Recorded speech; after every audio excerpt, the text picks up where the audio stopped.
여러분 안녕하십니까? 수요일 아침 뉴스투데이 경남입니다. 먼저 오늘의 주요 뉴스입니다. 합천 태양광 LNG 복합 발전단지 건립을 둘러싼 갈등이 이어지고 있는 가운데 건립 예정지와 가까운 의령에서도 반발하고 있습니다. 경남의 중도 입국 자녀나 외국인 자녀 등 한국어 교육이 필요한 다문화 학생이 늘고 있지만 이들을 교육할 한국어 학급은 부족한 실정입니다. 오는 2023년 고급형 간선 급행버스 SBRT가 창원에서 운행을 시작합니다. 버스와 정류장, 자전거 도로 등 창원의 대중교통 체계가 완전히 바뀝니다. 경상남도가 창원시 진해구와 통영 거제시, 고성군 등 고용위기 지역의 지정을 재연장하는 신청서를 고용노동부에 제출했습니다. 도내 다문화 학생이 해마다 증가하고 있습니다. 특히나 외국인 자녀 등 한국어 교육이 필요한 다문화 학생이 늘고 있지만 이들을 교육할 수 있는 한국어 학급은 부족한 실정입니다. 부정석 기자가 취재했습니다. 김해의 한 초등학교입니다. 러시아와 카자흐스탄, 인도네시아에서 온 학생 4명이 우리말 수업을 받고 있습니다. 우리나라에 들어온 지 1년밖에 되지 않았지만 이제 말하고 책을 읽을 수 있는 수준입니다. 텔레비전을 보면서 밥을 먹는 것도 안 좋은 습관이죠. 다문화 학생에게 우리말을 가르치는 한국어 학급입니다. 원적반에 있으면서 하루에 2시간 정도 저희 교실에 와서 한국어 수업을 하게 되는데 소인수 수업을 하게 됩니다. 다문화 학생은 빠르게 늘고 있지만 한국어 학급은 부족한 실정입니다. 지난 2017년 8,400명이던 도내 다문화 학생이 올해는 12,300여 명으로 늘었습니다. 이 가운데 우리말 교육이 필요한 중도 입국 자녀나 외국인 자녀는 13%인 1,500명에 이릅니다. 하지만 도내에서는 초등학교 10개 교와 중학교 5개 교에 22개 한국어 학급만 운영되고 있습니다. 이마저도 김해와 양산, 창녕과 창원에만 있고 우리말 수업이 필요한 다문화 학생 170명이 다니는 고등학교엔 한국어 학급이 단 한 곳도 없습니다. 교원 정원이라든지 그다음에 교실 학교 시설 이런 부분들 때문에 무작정 무한정 확대를 지금 시키기는 사실 힘든 상황이고요. 경남교육청은 2024년까지 해마다 4개 학급을 추가하고 내년부터 중학교와 고등학교 등 중등부 한국어 학급을 신설하거나 확대할 계획입니다. MBC 뉴스 부정석입니다. 합천 태양광 LNG 복합 발전단지 건립을 둘러싼 합천군과 지역 주민들 간의 갈등이 이어지고 있습니다. 특히나 건립 예정지와 가까운 의령군에서도 반발하고 있는데요. 의령군 의원들이 합천을 항의 방문했습니다. 정성호 기자가 보도합니다. 의령군 의원 7명이 합천군을 찾았습니다. 합천군이 추진하고 있는 태양광 LNG 복합 발전단지 계획에 우려를 표하기 위해서입니다. 삼가 쌍벽면은 의령군과 경계 지역으로 발전단지가 들어서면 오염물질 배출에 영향을 받을 수밖에 없다는 겁니다. 특히 인접한 한우산과 자굴산은 의령군이 700억 원 넘게 들여 야심차게 관광 개발을 진행하고 있는데 턱 밑에 발전소를 짓는 것은 용납할 수 없다고 지적했습니다. 발전소를 건립하고 은행 턱 밑에다가 굴뚝을 채운다 그런 거는 도저히 은행 범위를 모욕하는 거예요. 추진 과정에서 의령군과 상의 한 번 없었던 점에 대해서도 섭섭함을 드러냈습니다. 이런 방법 말도 없었고 의회도 와서도 한번 말을 한번 해주는 것도 도인 같은데 그것도 빠졌습니다. 또 지역 경제 활성화를 위한 합천군 사업에 반대하는 것이 아니라 위치가 부적절하다는 점을 강조했습니다. 서울스톱배시만큼 땅이 넓다는데 왜 하필이면 우리 의령군 옆에 오가지고 지으려고 하노? 우리 의령에서 이 반대쪽이 있지 않습니까? 합천군 땅이. 합천군은 의령 주민들의 우려에 대해 충분히 공감한다는 뜻을 전하고 의령 지역까지 포함하는 환경 영향 평가를 철저히 수행하겠다고 밝혔습니다. MBC 뉴스 정성호입니다.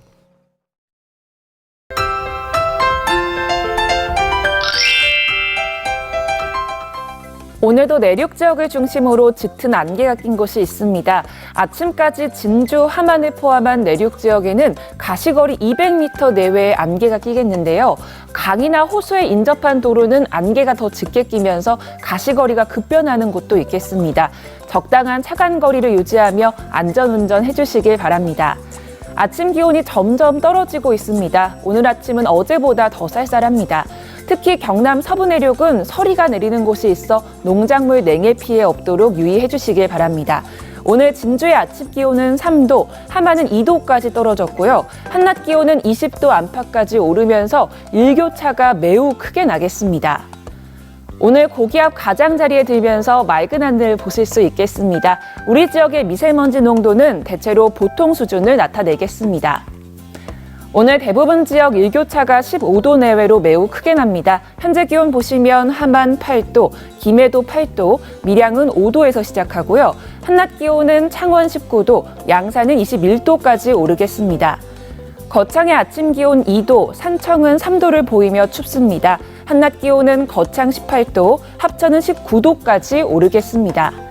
바다의 물결은 최고 2.5m까지 비교적 높게 일겠고요. 오늘 높은 물결이 갯바위나 방파제를 넘는 곳이 있어 해안가 안전사고에 유의해 주시길 바랍니다. 모레까지 맑은 날씨가 이어지다 주말에는 비가 오겠고요. 기온은 평년 수준을 나타내겠습니다. 날씨 정보였습니다. 2023년이 되면 고급형 간선 급행버스, 즉 SBRT가 경남에선 처음으로 창원에서 운행을 시작합니다. 버스와 정류장, 자전거 도로 등 창원 대중교통 체계가 완전히 바뀌게 되는데요. 정영민 기자가 자세하게 알려드립니다. 내년 10월 공사에 들어가는 SBRT 1단계 사업은 창원 원희대로 도계광장에서 가음정 사거리 9.3km 구간입니다. 먼저 현재 가로변 버스 전용차로에서 중앙 버스 전용차로로 버스 차로의 위치를 변경합니다. 도로 중앙에는 모두 42개 정류장을 설치하고 정류장 한 곳당 4개 횡단보도를 마련합니다.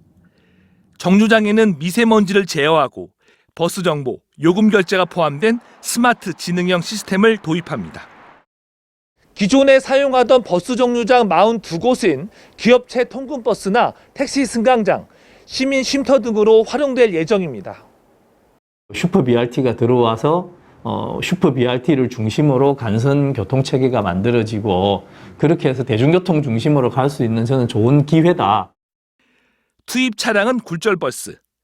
버스 2대를 연결해 한 번에 80명이 탑승할 수 있고 최고 시속 35km로 운행해 운행시간 14분 단축, 이용률은 12% 증가할 것으로 예상됩니다. 자동으로 신호를 우선 처리해 멈춤 없이 교차로를 통과할 수 있기 때문입니다. 주행 여건이 열악하고 단절됐던 자전거 전용 도로의 연속성도 확보합니다. 자전거 전용 차로와 자전거 보행자 겸용 도로를 병행하고 누비자 터미널은 BRT 정류장과 연계해 설치합니다.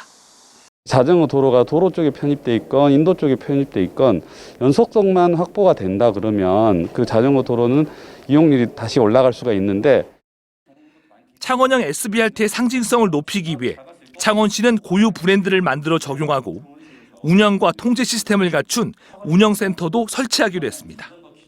앞으로 교통안전심의라든지 실시계획 승인 절차를 받아서 내년 10월에 착공하는 데 차질 없도록. 국내 최대 규모 창원광장은 창원시청 앞 회전교차로가 없어지고 신호교차로와 양방향 통행 방식으로 크게 바뀝니다. MBC 뉴스 정영민입니다. 당원 투표와 여론조사를 통해 국민의힘 대선 후보가 내일 모레 선출됩니다.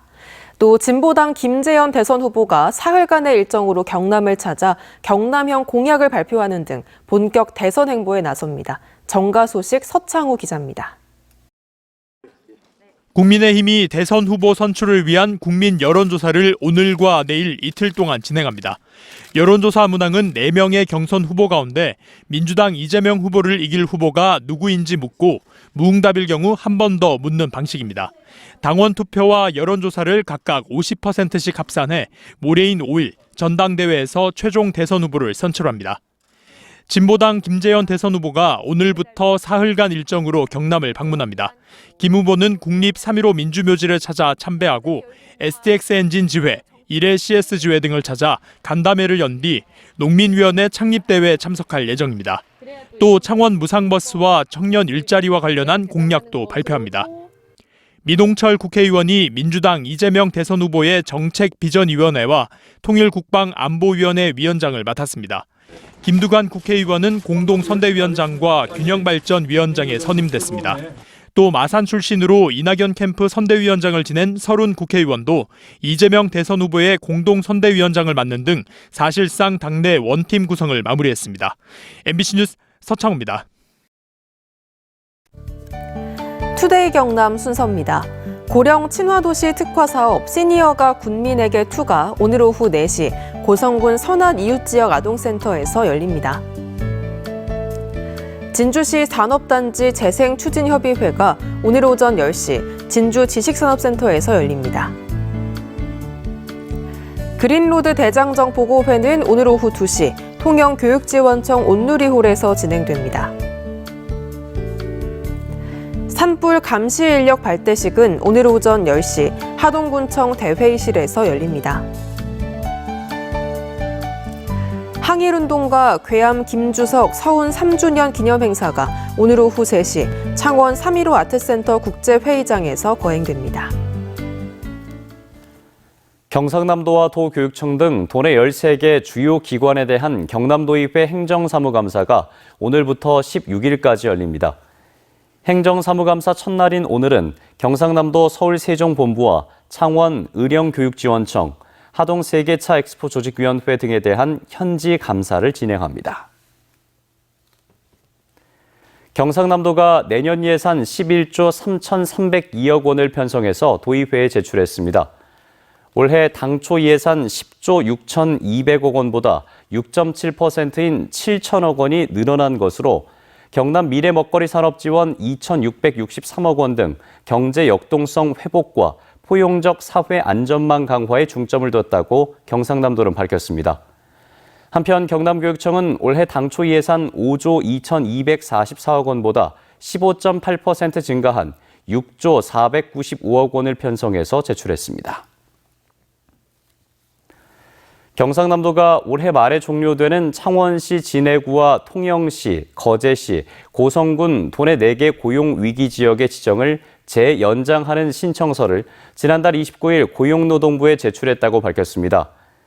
하지만 고용위기 지역의 지정 기준 등에 관한 고시에 따르면 지정기간 연장은 2차례까지만 허용하고 있어 이들 지역의 연장은 고시 개정 없이는 불가능한 상황입니다. 도심 항공교통 시대에 대비한 비행 항공 계획을 수립하고 또 드론을 활용한 스마트 실증 사업을 확대하기 위한 2021 경남 드론 실증 도시 구축 사업 최종 시연회가 어제 진주시 금산면 중천리 일대에서 열렸습니다. 시연회에서는 경상남도가 추진한 드론 실증 사업을 소개하고 다양한 드론 장비를 활용한 실증 비행과 드론 실증 결과를 공개했습니다. 경남도지사배 e스포츠 캠퍼스 대항전 출정식과 경남 e스포츠 발전을 위한 토론회가 경남도의회 대회의실에서 열렸습니다. 식전 행사로 신상훈 도의원과 강기훈 도의회 속기사가 참가하는 스타크래프트 이벤트 경기도 진행됐습니다. 신 의원은 경남 e스포츠 진흥계획 수립과 e스포츠 시설 설치 운영을 위한 지원 조례안을 발의할 계획입니다. 2021 기업 명예전당 헌정식이 어제 창원 근로자 복지타운에서 열렸습니다.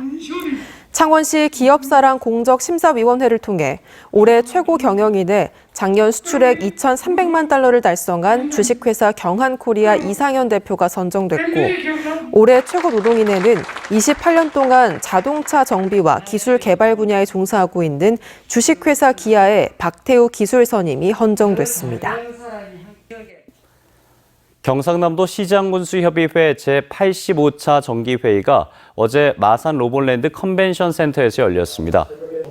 정기회의에는 도내 시장군수 13명이 참석해 시 군별 건의사항을 논의했고 협조사항을 전달했으며 창원시 버스업체 국비지원 요청 등 모두 9건의 건의사항을 의결했습니다. 한편 협의회는 한국전력 의령지사 통폐합을 반대하는 내용을 담은 공동 결의문도 채택했습니다. 경남교육청은 코로나19 상황에 따른 2022학년도 대학 수학 능력시험 시행 대책을 마련했습니다. 증상이 있는 자가격리자 수험생은 별도 시험장에서, 확진 환자 수험생은 병원 시험장에서 응시하고 시험 일주일 전엔 도내 모든 고등학교가 원격 수업으로 전환됩니다. 전국교직원노조 경남지부가 코로나19 이후 보건교사 업무가 가중돼 업무 분장이 필요하다고 한 주장에 대해서 경남교육청 공무원 노조는 학교 환경위생관리 업무가 보건교사의 고유 직무라며 반박했습니다. 행정직 공무원을 중심으로 구성된 경남교육노조는 학교 보건법 등에 따라 수질검사와 교내 방역 인력 채용 등이 보건교사의 직무에 해당한다며 업무 안 하기, 편 가르기식 주장은 또 다른 갈등만 부추긴다고 밝혔습니다. 거제경찰서는 길거리에서 흉기를 휘둘러 60대 여성을 살해한 혐의로 76살 A씨를 입건했습니다. A씨는 어제 오전 거제시 장평동의 한 거리에서 60대 여성을 흉기로 살해한 혐의를 받고 있습니다. 경찰은 A씨가 범행 직후 자신의 차량에서 극단적인 선택을 시도했다며 의식을 되찾는 대로 조사할 계획이라고 밝혔습니다. 창원지방법원 형사 5부는 순찰차를 운전하다 운전미숙으로 사고를 내고는 호송하던 시민 때문에 사고가 난 것처럼 수사 기록을 허위로 작성한 혐의로 재판에 넘겨진 경찰관 A씨에 대한 항소심에서 1심과 같은 벌금 1,000만 원을 선고했습니다. 재판부는 경찰관의 직무집행과 공문서 기재 내용에 대한 공공의 신뢰를 깨트렸다며 그제가 가볍다고 할 수 없다고 판시했습니다.